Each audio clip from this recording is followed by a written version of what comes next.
Hey guys, what's up? I just wanted to make a quick little video. I've had a bit of trouble using getting the video to come up in the group, so I've had to, unfortunately, instead of going live, I had to pre-record on my phone, and now I've had to re-upload that back into the group. But I wanted to just do a quick video today, just to go over just some protocol stuff in relation to the food. Some of you guys have sent me a message saying things have been a little bit too difficult over the last fortnight, and some of you are struggling a little bit, and other people are going absolutely gangbusters and destroying it. So I wanted to give you guys a bit of a hot tip to make life a hell of a lot easier for you in regard to your food and your eating window, and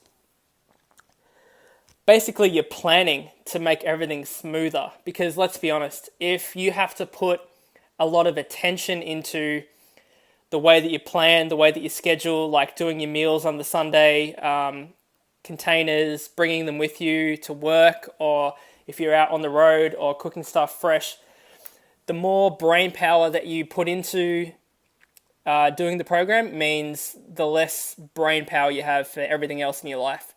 So the more effortless we can make, is that the right word? Effortless. The more effortless we can make the program and you following it, then the more smoother it is. Because the smoother it is, the more you feel like you're not actually following anything, and the more that you feel like you're not following anything, then the faster you're going to get results, because you're just going through the motions, which is what we want.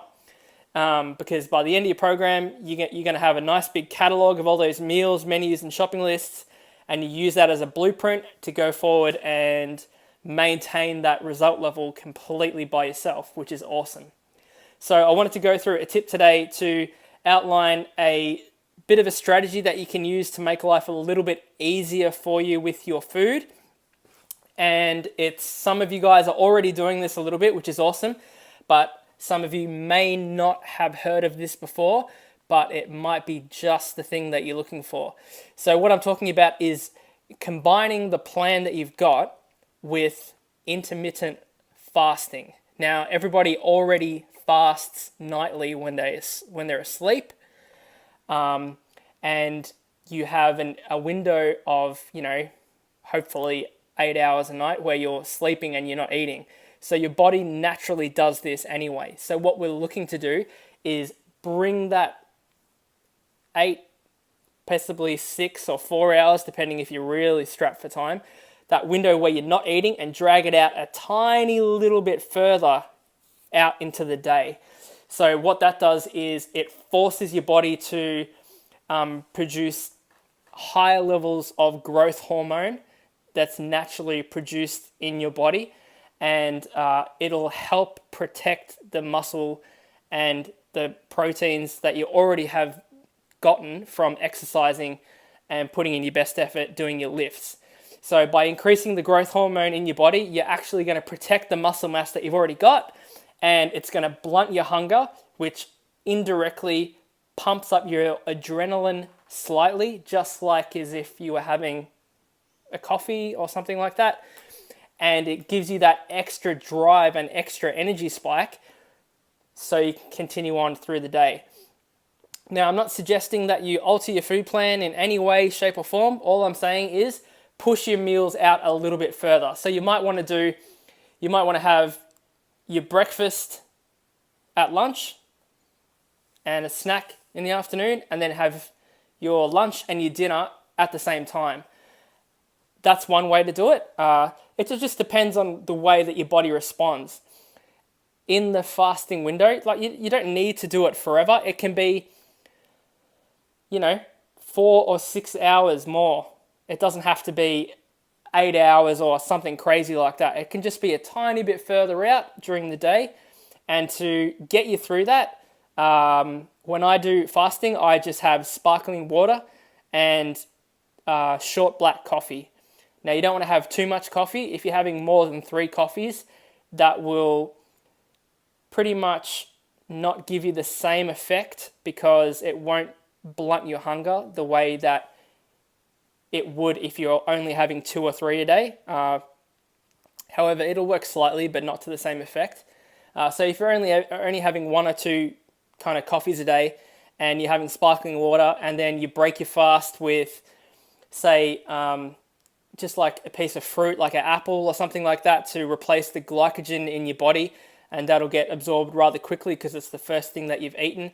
Pretty much have no detrimental effects to the actual plan that you're following, because of the sugar levels in your body won't be going anywhere near where they would if you had a big meal and then had an apple, which would turn all the sucrose to fat. But if you do that, even half an apple is perfect. So sparkling water, 2 coffees during your fasting window, push your first meal out, then combine meals at the end of the night when you want to go into your anabolic state where you're in recovery, repairing, resting, dropping your cortisol levels, and getting into a relaxed sleep, hopefully with 1 or 2 magnesium tablets as well to rest your nervous system from training hard or just doing cardio and stuff like that. And when you are doing cardio, you don't need to be running for 40 minutes, an hour, stuff like that.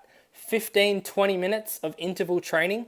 So, 8 to 10 bouts of 30 seconds of rather quick training is more than enough. Truckloads, especially if you're doing that 3 or 4 times a week. Don't try and rush the results that you're getting. Everything that you're doing, you're probably getting things 90% correct every single week. So don't be coming down on yourself like a ton of bricks if you do have an off day or you end up making a mistake. It's just about going through the motions, using little hacks like this that will make life a hell of a lot easier for you. And just have fun as you're going through it and enjoy the process.